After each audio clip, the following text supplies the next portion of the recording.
आज हम पढ़ने वाले हैं मेंसुरेशन का फार्मूला। मेंसुरेशन के फार्मूले कैसे आते हैं, किस तरीके से हम मेंसुरेशन के फार्मूले को सॉल्व कर सकते हैं। ठीक है, मतलब मेंसुरेशन के फार्मूले को किस तरीके से याद कर सकते हैं। तो हम देखेंगे स्क्वायर के बारे में। स्क्वायर में जो कि इसकी भुजा होती है, इसकी साइड की लेंथ होती है ए, और जो ब्रेथ होती है वो भी क्या होता है तुम्हारा, वो भी तुम्हारा ए होता है।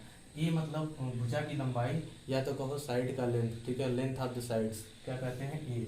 और इसको अगर इसका एरिया निकालेंगे, तो किसी का भी हम एरिया निकालते हैं तो हम लोग पढ़ते हैं कि एक रेक्टेंगल का एरिया कुछ भी होता है, लेंथ इंटू ब्रेथ, मतलब लेंथ को ब्रेथ के टाइम्स। यहाँ पे ए दोनों सेम है, लेंथ और ब्रेथ दोनों ए है, तो ए को ए टाइम्स जब मल्टीप्लाई करेंगे तो वो तुम्हारा हो जाएगा ए स्क्वायर, ये हो जाएगा तुम्हारा एरिया।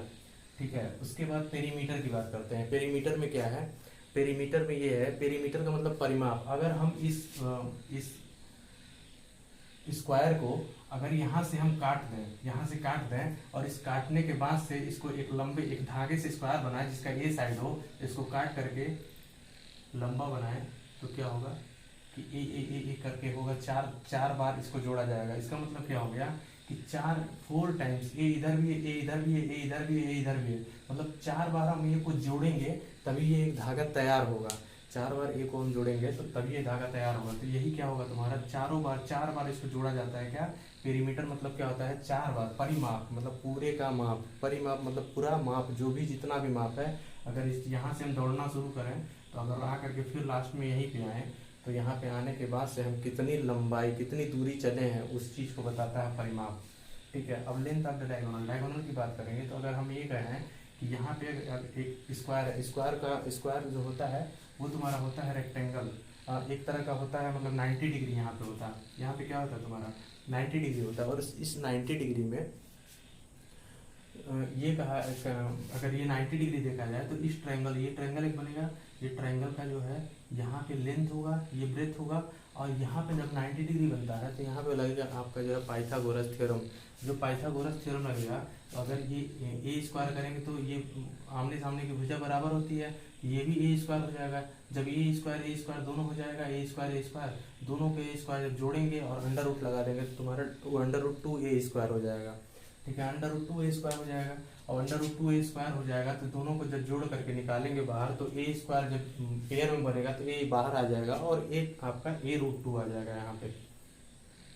अब देखिए, इसी से हम इसी स्क्वायर के फार्मूले को यूज करके हम देख सकते हैं, हम निकालेंगे क्यूब के फार्मूले को। ठीक है, अब क्यूब के फार्मूले को हम किस तरह से निकालेंगे, देख लीजिए एक बार। क्यूब का फार्मूला जो हम निकालना है, इसमें क्या करना है, इसमें एक स्क्वायर, इसमें 6 साइड होते हैं, मतलब 6 तरह के स्क्वायर। जैसे एक कमरा बना हुआ है जिसका जो है चारों लेंथ ब्रेथ हाइट तीनों अगर इक्वल हो, एक कमरा है जिसकी लंबाई चौड़ाई और ऊंचाई तीनों अगर इक्वल हो, तो वो क्या होगा तुम्हारा, वो आपका जो होगा वो होगा, उसको बोलेंगे क्यूब। बोलते हैं, हिंदी में बोलते हैं उसको घन बोलते हैं। अगर लेंथ ब्रेथ हाइट तीनों इक्वल है तो लेटरल सरफेस एरिया की बात करते हैं। तो लेटरल सरफेस एरिया में लेंथ जो है, लेंथ आपका है ए लेंथ है, ब्रेथ है आपका जो है वो भी ए है, और हाइट भी ए है। तो आप ये देख सकते हैं, अगर आप इमेजिन कर सकते हैं तो ये समझिए कि लेंथ ब्रेथ हाइट, लंबाई चौड़ाई ऊंचाई तीनों जो है इक्वल हो किसी भी कमरे की, तो उसको बोलेंगे क्यूब।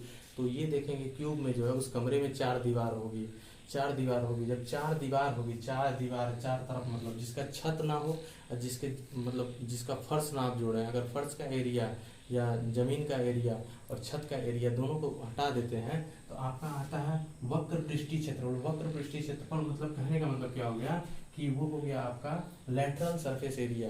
क्या हो गया, लेटरल सरफेस एरिया हो गया। अब लेटरल सरफेस एरिया को अगर हम देखें तो एक स्क्वायर का एरिया हम यहाँ निकाल चुके हैं, लेंथ इनटू ब्रेथ। तो ऐसे ऐसे 4 स्क्वायर होंगे, क्योंकि 4 दीवार है तो चारों के 4 स्क्वायर होंगे, तो चारों स्क्वायर को जोड़ा जाएगा। चारों स्क्वायर के एरिया को, एरिया मतलब एक सरफेस के एरिया को जोड़ा जाता है, तो वहां पे क्या हो जाएगा, आपको 4a स्क्वायर हो जाएगा।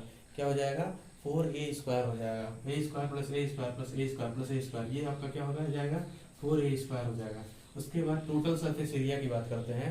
टोटल सरफेस एरिया में कहेंगे कि ए स्क्वायर, अगर टोटल सरफेस एरिया की बात करते हैं तो टोटल सरफेस एरिया का मतलब ये होता है कि अगर ये लेंथ ब्रेथ हाइट मतलब तीनों इक्वल है, क्यूब है, आप ये समझ चुके हैं कि लेंथ ब्रेथ हाइट तीनों इक्वल है, तो यहाँ पे टोटल सरफेस एरिया की जब बात होगी तो यहाँ पे क्या हो जाएगा, ए स्क्वायर, जो मतलब हम लेटरल सरफेस एरिया में केवल चारों तरफ की दीवार को जोड़ रहे थे, अब की बार हम नीचे की जमीन को भी जोड़ेंगे, नीचे भी स्क्वायर है और ऊपर भी स्क्वायर है, तो ये बताइए कितने स्क्वायर हो गए, 6 स्क्वायर हो गए, 6 स्क्वायर हो गए। इसका मतलब क्या हो गया कि ए स्क्वायर प्लस ए स्क्वायर प्लस ए स्क्वायर, ऐसे 6 बार ए स्क्वायर में जोड़ेंगे, मतलब 6 स्क्वायर से मिल करके ये एक बना हुआ है कमरा। ये हो जाएगा आपका 6 टाइम्स ए स्क्वायर, 6 ए स्क्वायर क्या हो जाएगा आपका टोटल सरफेस एरिया या संपूर्ण पृष्ठीय क्षेत्रफल किसका, घन का या क्यूब का, ठीक है। उसके बाद वॉल्यूम की बात करते हैं। ये वॉल्यूम में क्या होता है, वॉल्यूम का मतलब ये होता है कि किसी भी एक कमरे में कितना जो है पानी भरा जा सकता है, कितना उसमें मटेरियल रखा जा सकता है, कितना सामान रखा जा सकता है, वो बताता है आपका क्या, आयतन। आयतन का मतलब, जैसे आयतन का मतलब ये हो गया कि अगर एक जग है, जग में कितना पानी भरा जाएगा, तो जग के शेप में कितना पानी भरा जाएगा। उसी तरीके से क्यूब के अंदर मान लीजिए एक छोटा सा क्यूब है जिसका लेंथ ब्रेथ हाइट सेम है, डिब्बा है छोटा सा, इसका लेंथ ब्रेथ हाइट क्यूब के शेप में है, अगर उसमें कितना पानी भरा जाएगा इसको निकालने के लिए हम length into breadth into height करते हैं। तो length into breadth into height करेंगे तो इसका मतलब क्या हो गया कि ए लेंथ ब्रेथ और हाइट तीनों इक्वल है इसमें, यानी ए इंटू ए होगा। इसका मतलब क्या हो गया, ये ए क्यूब हो जाएगा। हमें पूरा उम्मीद है कि जो है आपको समझ में आ गया होगा। यहाँ तक जो है इस फार्मूले को रटने की ज़रूरत नहीं है, आपको बस समझ की ज़रूरत है। अगर इसको समझ लेंगे तो आपको रटने की ज़रूरत कभी नहीं पड़ेगी। धन्यवाद।